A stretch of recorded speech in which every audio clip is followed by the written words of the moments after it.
Hello and welcome to a Crusader Kings 2 tutorial series. The aim of this series is to show you how to do what you want to do in this game. It's a very open sandbox, but it's very hard to work out how to get some things done. It's very hard to, if you're first playing a game, work out how to declare war. It's very hard to work out how to give away land properly, and many things like that, and we'll go over that and more during the series.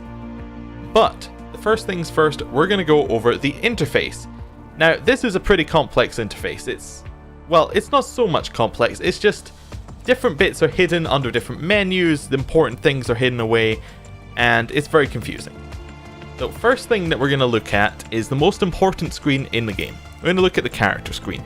It's up here in the top left, and all you have to do is click on a portrait, and it will show you your character. Now, your character has many stats and things that we'll go over later, but this basically shows you your rank, it shows you the realm size, it shows you the army strength, it shows you your family. This is your main screen for figuring out with somebody what are they about. Like, you can figure out pretty much everything you need to know about a character from this screen. Now, say I wanted to look at my wife, as it says here. This is my wife. We'll click on her, and we can now see everything about her in the same screen. This is quite fun and quite useful to know. This is the main way that you will work out, like, she, for instance, is deceitful, so she's going to be better at doing plots, but people won't like her. She's diligent, so she's going to be better at everything, but people who are lazy may not like her. Things like that. This is your main screen for figuring out people's opinions about other people, how good they are at certain tasks. This is where you want to be. It also shows you, if we go back to our own character here, we'll close it and open it back up again. It shows you your house. Now, your house is pretty important because, or your dynasty, it's very important because this is how you determine when a game over happens. So right now, if we click on the little flag here, it will open up every member of our house, and we'll scroll out a little bit. You can see that it says we have 9 living members. So the game would end if every one of those 9 members dies. And that's basically your only real goal in this game. From a non-sandbox point, your main goal is for your line to not die out. And we started in a pretty good position. We've got a relatively large number of living members. Lots of people can inherit after us. No real problems here. So we're going to close this screen, and we're going to look at the next screen. Next screen is more about how you do things. This is your council. This is your collection of people in your court who you trust to do your tasks for you. This is why you need the character screen. The character screen tells you how good they are at something. This screen allows you to, well, tell that person, like, say you have somebody who's very good at plotting, very good at working out, assassination plots. You want them to be your spy master. You want them to be able to work. You want them to be able to go into other courts, worm their way in, and give you bonuses and things. Or you want them to be able to ferret out plots against yourself. That's the main kind of role of this screen, is to allow you to appoint people to your council. It also has another tab in it that allows you to give people minor titles. Now, this is just basically things to make. Most of these are just opinion bonuses. They make people like you more. Say you make someone your cupbearer. You just give them a title. They are now cupbearer of X land, and they will then like you a little bit more because you've acknowledged them, you've given them some respect, you give them a very small amount of gold each month. It's fantastic. Next screen we're going to look at is laws. Now, laws is very simple. It's the laws of the land. It's how you change, say, taxes. If you want to raise taxes to gain more money for your wars, you can do that.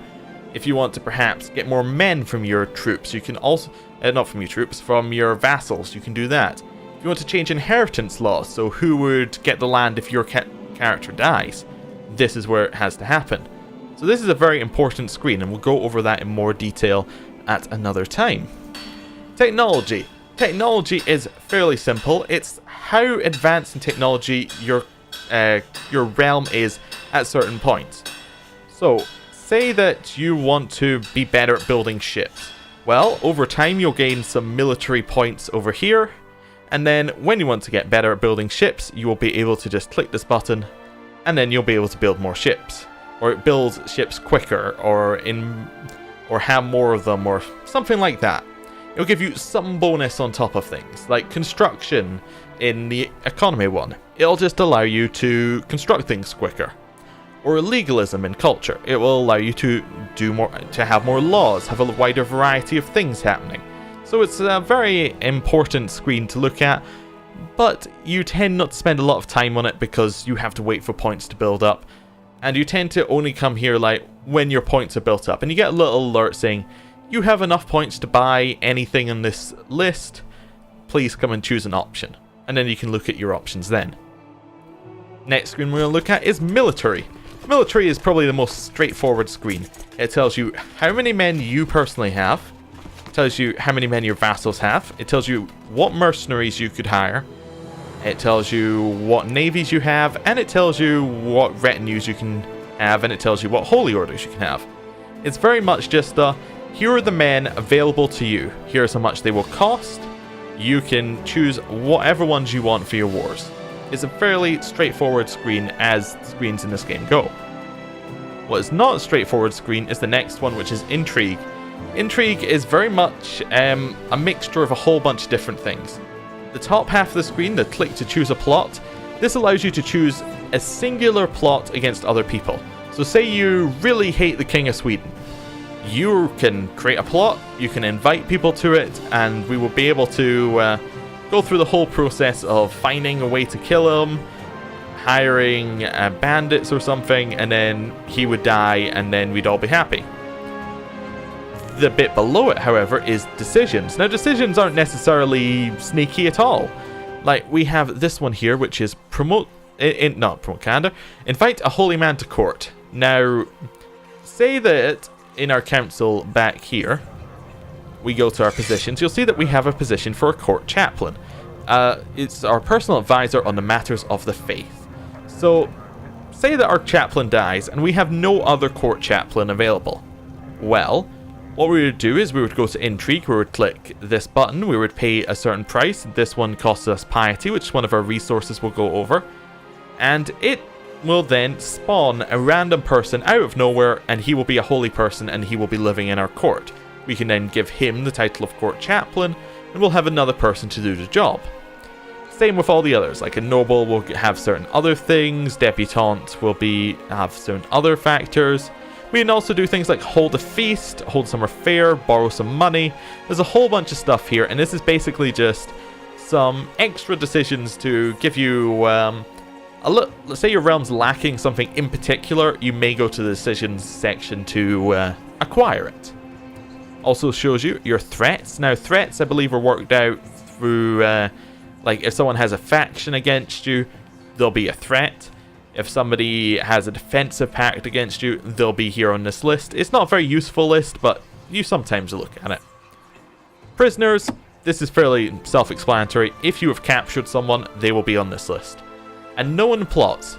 Now, your spy master over time, sitting in your court, would be able to, say, find out plots that happen to people. And you don't necessarily want to stop all of them. Because say that there's a plot against somebody you don't... Say the King of Sweden again. Say someone else is plotting to kill him. You don't necessarily want to stop that. But you may wish to know about it. Like, it's useful to know that someone else is trying to kill him. Say it's got a very high percentage chance of success. You may want to focus your efforts on killing someone else, like the King of Hungary or the King of France. You may want to do that instead, and then somebody else can go and kill the King of Sweden for you. So it's kind of useful in that way. Also have the Factions tab. Now, I did talk about factions very, very briefly. Factions are, say, if you have a group of nobles in your court, and they want taxes to be lowered, well, they would appear up here. And you'd have a little person leading it, and all the people who are backing it, and it would just say, you know, these people are X percentage of your strength, like they have this many troops available to them. This is what they want, and then at some point in the future, say they're much stronger than you, they may come to you and say, alright, we want you to lower taxes, or we are going to declare a war, and then at the end of it, we will lower the taxes forcefully. This is where that would appear. So it's useful to know, and you do get a little warning if, say, you have a very dangerous faction. It will pop up as a little alert. And then the last tab is the one that changes most depending on what religion you're playing. It's the religion tab. And now this one just tells you the important facts about your religion. So for Christianity, or the Catholic faith, your main religion thing is the Pope. This is the Pope. He is always going to be the Pope, and it'll show you everything there is to know about the Pope. And then below, it shows you your bishop. So your personal bishop in your land will appear here, and you could say choose your own next bishop. Or you can make him an anti-pope, and you can do all sorts of stuff like that. And it shows you the moral authority of your religion, which is basically like the more your religion succeeds, the higher its authority, because more people believe in it, more people respect it. If you keep losing crusades, your moral authority will go down because people don't respect you as much. You've not shown that you can back up your words. And that's basically the main stuff going on in this part of the interface. The only other potentially important thing to point out is this little I button. Now this is new-ish, it wasn't in the original game. It shows you basically every rule that your character currently has. Like it'll say that for Irish culture, there's no special effects for having an Irish culture. While there are special effects for having a feudal government, and there are special effects for being a Catholic.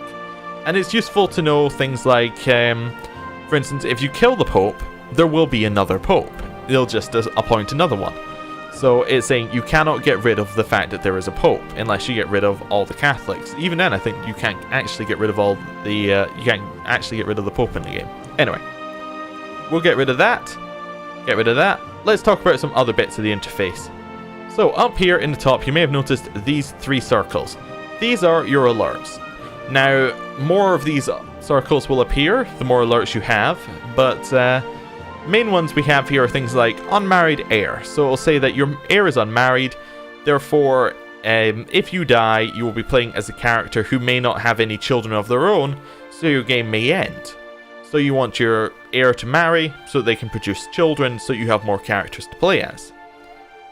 Not having an ambition is here in the character tab. You've got a little ambition thing here, and it's basically choosing a goal for yourself. And it's saying you have no goals. And then we have character focus. Now this is added in the Way of Life DLC. I'll try and point out DLCs when I see them, but I may miss some of them because I played with most of the DLCs for a long time. Character focus is what your character likes doing. I think is the best way of putting it, or what your character succeeds in doing. So like if you want to be charming all the ladies of the realm, this is your choice. Like you could choose that one. Or if you're really into war or into hunting, you could choose that. Or if you're into books, you can have that as your character focus, and then you'll get certain color-based events. So it'll be like or flavor events, that's the word they use. So it'd be like you know, you like war, so you have read up on the great exploits of Alexander the Great, and you have found out that he did X, Y, and Z, and therefore you have become better at waging war. This is what this would allow you to do. Right.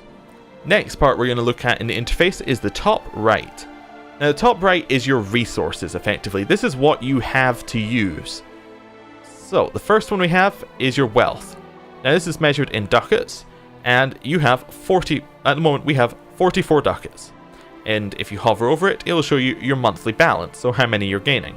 And you can just spend, that's just spent as money is, like it'll say, if you want to, I think if we go back to the Intrigue tab, and we go over the invite a nobleman to court, we could spend 4 ducats, 0.96, and then that would, well, that would allow us to have a nobleman. And it basically sets limits on how much you can use these events based on your gold.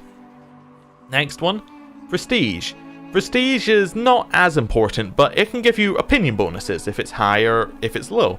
So say you have a lot of prestige, it means you're highly respected in the realm, you've won a lot of battles, people will know you by your, by your name. They'll be hearing like, say you've conquered all of Europe, and then you're moving on to a new bit of land. People will be like, that is the person who conquered all of Europe. I'm going to respect him. I'm going to show him a bit of reverence. That's what. But say you've lost a bunch of wars. You've lost half your land. People are going to look at you and they're going to go, he's weak. He's not very useful. It's a bit pathetic. And then they will dislike you. So that's what prestige is for. Piety is the next one on the list. It's the one marked for Catholics with the little cross. It's basically how much people, like how religious you are. So if you're very religious, religious vassals, the Pope may like you more. You may be able to use certain things for them. You may be able to, say, invite a holy man to your court. You say, I'm very pious, and I'm going to take this person who is also holy, and I'm going to convince them to come here by me being very pious. Or it can go the other way, so people will dislike you because you're very, I don't know, say you were charming old ladies of the realm, and that got out. That's not a thing the Catholics like a lot, so you would be, shunned slightly, and you wouldn't be able to get favors from the Pope or anything like that. Next one on the list is your domain. So this is the land that you directly control. So, first number is what holdings you currently have. So, we currently have one holding. One singular holding. That's all we have. And the next number is the number of holdings you could have without having to have somebody else manage some of it for you. So we could at most have 3 holdings. So right now we have room to expand. Next one is your realm size. I'll move back a little bit there.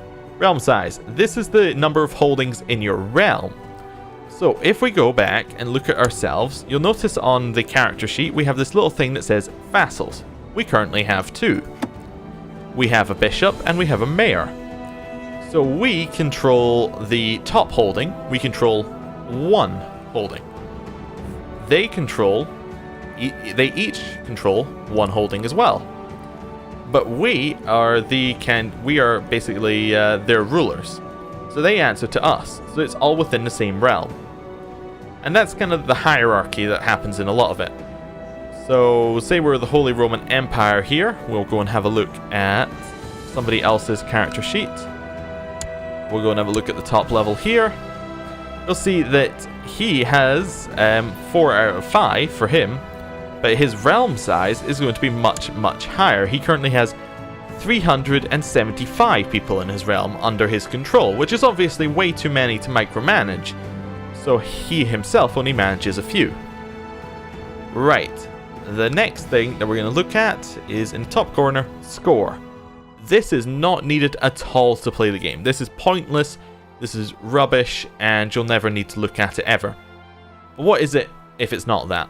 Well, score is basically a culmination of everything you have done in the game. Every time one of your characters dies, your prestige, your piety, that's added to your score, and then it will be used to calculate, like at the end of the game, it'll give you a number, and it'll say, you did as well as X country. Well done, try again. It's really not needed at all for the actual game, but it's cool if you want to keep a track of how well you're doing against yourself. The next thing is very, very self-explanatory. It's the date. This is the date that you are in the game. So we're starting in 15th of September, 1066. And as you can see, it's paused. If we click on it, it becomes unpaused. We're going to pause it again very quickly because we don't want it to actually progress in time, but we could do that. Next 2 ones are faster and slower. If you want the game to run faster, you press the plus. If you want it to run slower, you press the minus. Fairly simple. Next 2 ones are some little envelopes. Now this will show you if you get like a message that's important to you or the game deems important, it'll go in high priority messages and it'll pop up here. If you get a low priority message, it'll pop up. You'll have to click on it and it'll pop up. Very, very, very self-explanatory in terms of what they are. They just give you a straightforward, this is what's happening, here's a message for you. It's just to let you know what's going on. The bit below it is something that's not necessarily very useful in itself, like the information is contained elsewhere, but it's useful to have it all in one place. This shows you some things, like it shows you the things that we have in our realm. As you can see here, we have 1 holding in our realm. And that's showing us the holding, it's showing us how much money that makes, it's showing us its fort level, and it's showing us how many troops it can supply. So quite useful. Say that we were to set our wife here, we're going to set her as special interest. Now I haven't talked about that menu I used there, but I'll talk about it in a minute. Basically it'll pop up here, it'll say this is a character you have marked as special interest. We'll get You'll then get messages about them, and you're able to click there and it'll instantly open their character sheet. So say I wanted to know, say she was wounded, and I wanted to know if the wound ran off. I would mark her as special interest. When she became unwounded, I would be able to check her character sheet and go, okay, wounded's no longer there, and then I could unmark her. So I'm going to unmark her as special interest. The next thing we're going to look at is the bottom right of the screen. The bottom right is your map modes. This is how you view the world. So right now I've got it in Realms map mode. Now what this does is it shows top level characters. So this is characters who have no, they do not answer to anybody else. So we are a single count in Ireland. We answer to nobody else. So we will appear down here. You see that we've got these borders. We are one of these counts. We are in there, and you see each count has its own little border around it. That's fine. See, England, however, it has a whole bunch of counts, but they're all underneath dukes or all underneath the king. So England is all as one, and this is the most useful map mode in my opinion. This one shows you what, because you can only really interact with the top level people of a realm properly. Like, you can only declare wars against the top level people of a realm. They're who you want to look at. So say we want to declare a war and we wanted to know where we were doing it. This is the most useful thing. So we'd say, okay, we can declare wars on people who were bordering. So we could say declare on Brienne here. We would have to be like, okay, we can do that instead of it being in the default map mode, which is terrain. Terrain is useless as a map mode. It's absolutely hideous to look at. It's got no real useful features. It does help a little bit in combat, in that it shows you, say, if you're fighting in mountains, you could go over here, say terrain hills. You can look at it. It'll say, you be like, okay, if I attack into hills, we'll have a negative. If we're defending in hills, we'll have a positive. That's useful. But as the main map mode, you really want it to be in Realms. Realms helps you a lot to understand what's going on. The one after that is diplomatic relations. So we click on our little county here. You'll see we have no diplomatic relations with anyone. That's why it's all grey. If, say, we had an alliance with somebody, and we would be able to go, okay, they would show up as a colour on the map. So we had an alliance with France, it would be nicely coloured in, and we'd be able to go, okay, we have an alliance with France, that's where they are on the map, and you get a kind of visual picture of what's going on. It's sometimes quite useful. Next one, religion map mode. Not terribly useful, but it is useful for knowing where things are currently. So say Catholics had a lot of crusades, you may want to look down here in this part of Africa. You'd be looking at it and you'd be going, okay, so there's Catholics here, they have won their crusade, they hold this much land, and then you would work out where you may want to go and attack. Say you want to attack this, the Shia or the Sunni, you would know where exactly you want to go for. Next one is cultures. Kind of similar, not as useful.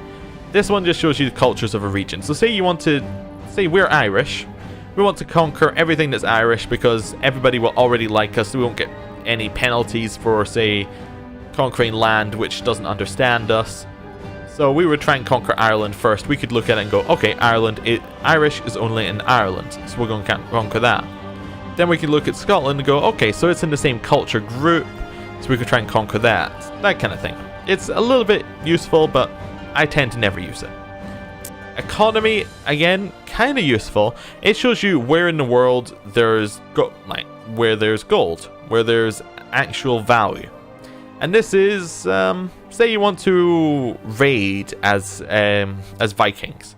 You maybe use this map mode and it'll say, okay, so down here we got some very good provinces. They're all nice, heavy colors of green. They're very vibrant. You'd be like, okay, that means there's a lot of gold there. I should go over there and steal it. So that's kind of useful. Next map mode is de jure duchies. Now this is gonna look crazy, but basically what this does is it shows you what things should be like. So say we have a look down here in Ireland, you'll see that we've got this thing of Meath. Now currently we control Sildara, which is one province in Meath.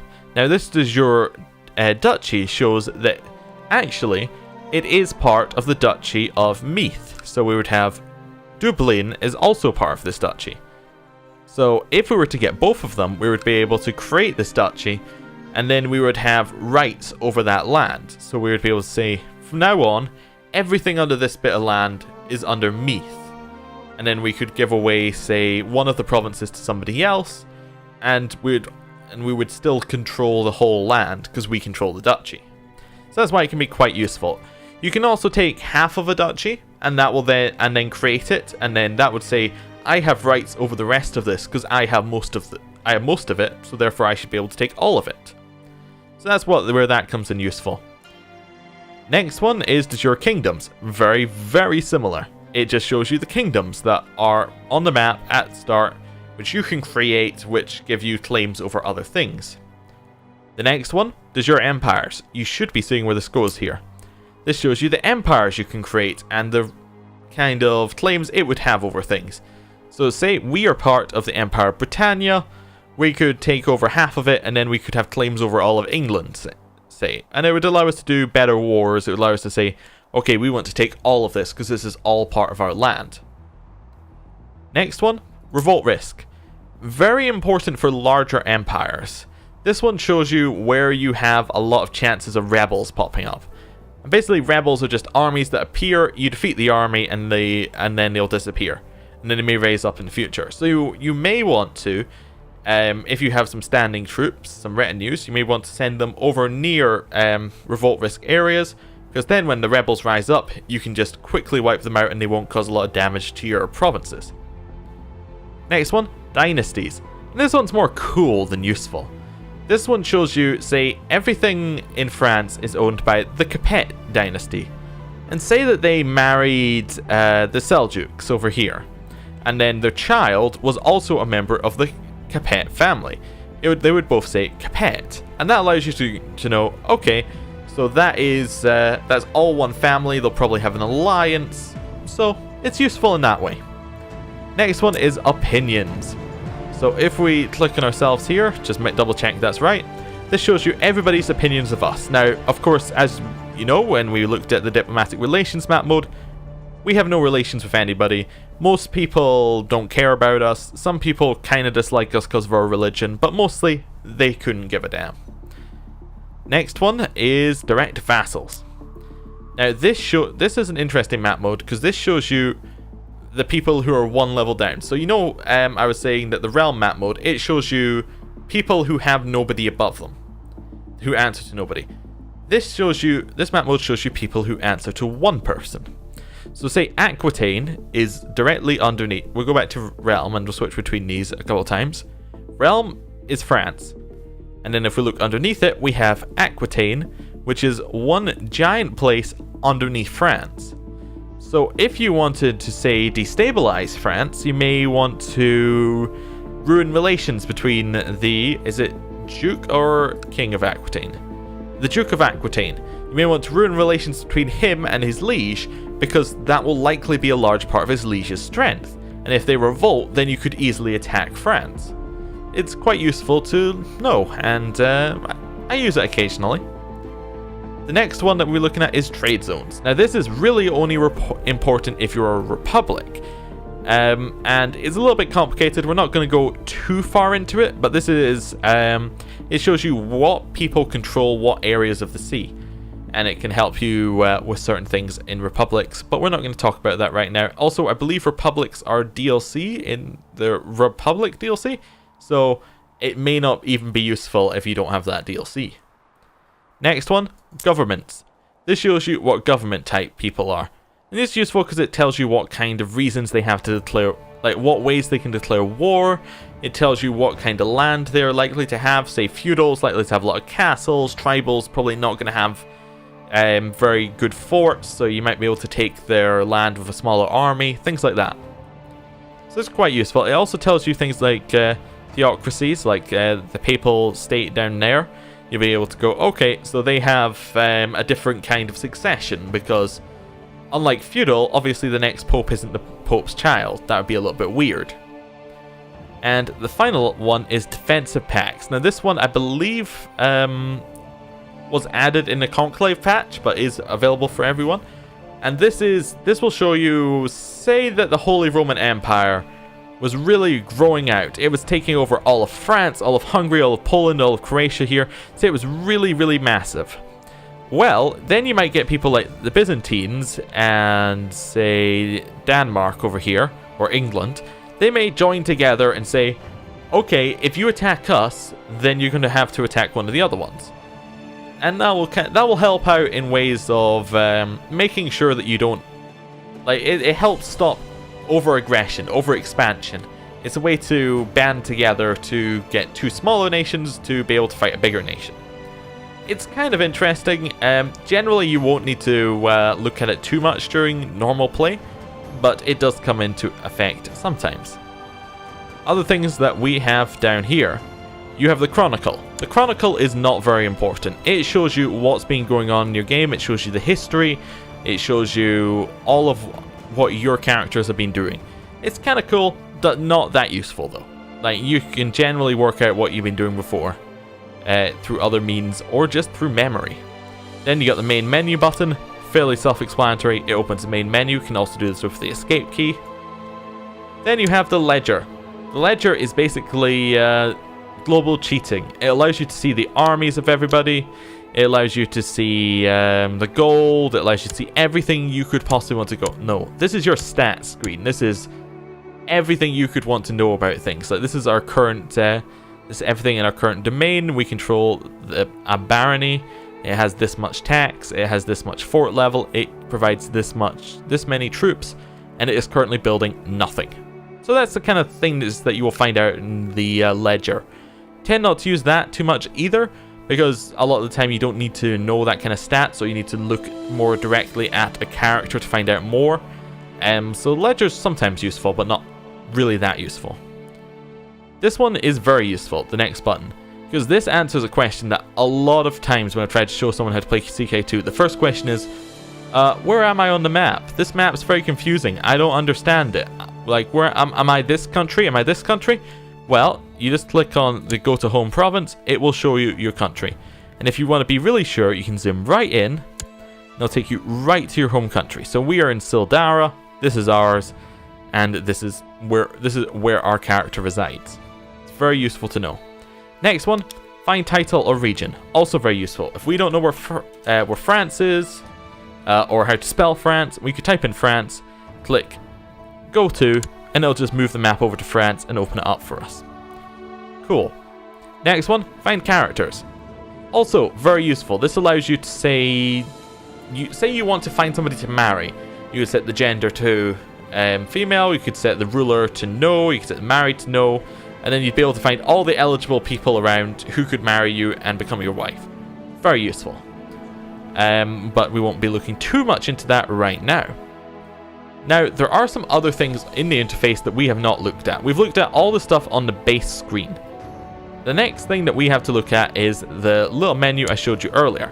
So you see our character, Earl Konochabar, as his name is. If we right click on him, it gives you a little context menu, and it allows you to do certain other things, like we can explore character opinions. This will give us a list of characters, very similar to the Find Character screen, and it'll show you those characters' opinions of us. We can also go to arrange marriage. This allows us to arrange a marriage, arrange betrothal. It allows you to arrange betrothal. We can go into hiding if someone's trying to kill us. For a wife, it gives us some more options, like we could try and imprison her. We could fire her as a counselor. We could award her a title. Things like that. That's what that screen allows you to do. You get to it by right-clicking on a character, and it just gives you a context-sensitive menu, and it just allows you to do everything that you could want to do with that character. It also allows you, say if we wanted to attack France here, we could right-click on him and we could click Declare War. Now, we don't have a valid casus belli, which means we don't have a valid reason to declare war right now, because Catholics tend to have very strict rules on declaring wars. But if we were able to declare war, we'd be able to do it there. Right, another thing and the last thing we need to look at is the provinces. Now, as you'll see, the map is split up into individual provinces. Now, each one is split up like this. And if we go to England, we could do some careful keyboard shortcuts to show that it is actually made up of duchies, which are in turn, if I can remember, yeah, they are all made up of individual provinces. So that's how the map is basically made up. And each province, so if we look at Sildara here, you get to this mode by clicking on the actual province itself. You'll see that this is the capital this is the county capital. This is what we control. This is our holding. This is our one holding. And below it you can see our two vassal holdings. We've got our bishop and we've got our mayor. This is where they would be. If we want to have another vassal, we could build another holding. I accidentally closed that. If we want to raise troops, we can do it here. It's much easier to raise them in the military screen, but we could raise them here. If we want to raise local liege fleets, we could raise them here. Obviously, we have no fleets, because if you have a quick look at our county here, we have no coast. It tells you what level the technology is in military and economics and culture. It tells you what the de jure kingdom is. It tells you what the de jure duchy is. It tells you what the culture is. It tells you what the religion is. It's very, very useful for telling you about what's going on in the province. It also tells you where river crossings are. So say I was wanting to attack from, let's have a look on this one, where are the river crossings? Konacha. So say I wanted to move an army from here to Konacha, and they had their army here, I had my army there. If I move over the river crossing, I'm going to take a penalty because I'm crossing through a river. They're going to be very well prepared, they're going to see me coming, I'm going to be all wet, they'll win it easily. It also has this little button, which we're not going to look at, but it's very important if you're doing Republic stuff. And it basically allows you to look at trade posts and things and set up all of that. Don't need to look at it, it's not important if you're not playing a Republic. Right, now that is, in theory, most of the interface. Now there are a few bits here and there that I haven't explained fully, and I will be doing a more advanced set of things on each interface section, so I'll do one on the character screen, one on the laws screen, things like that. But this shows you a brief overview of what is going on in the game, so you can basically work out, if I say was to give you a quiz and say, okay, how do you raise an army? Well, you would know instantly, you'd go, right, I want to go to the military screen. And then by hovering over the buttons, you could see that possibly you could raise your personal levies. And it gives you that level of control. It doesn't show you, doesn't tell you whether it would raise, how to fight, but my objective here was just to show you where options were and what options you may want to look at. Anyway, thank you for watching. This is the first episode in the series, so if you have any comments on it, any improvements that could be made for future episodes, please leave them in the comments below. I will be taking a lot of feedback for this series and hoping to make it a lot better. We also have lots of Let's Plays of this game, which should hopefully allow you to see how the game is in action. It's very good at allowing you to do role-playing, it's very good at allowing you to do min-maxing, it's very much what you want it to be. And if you like the video, please leave a like, and if you dislike the video, please leave a dislike. It all helps with search rankings anyway, and it will help the channel grow, and it will help this video reach more people. Thank you for watching. I'll hopefully see you in the next video. Goodbye.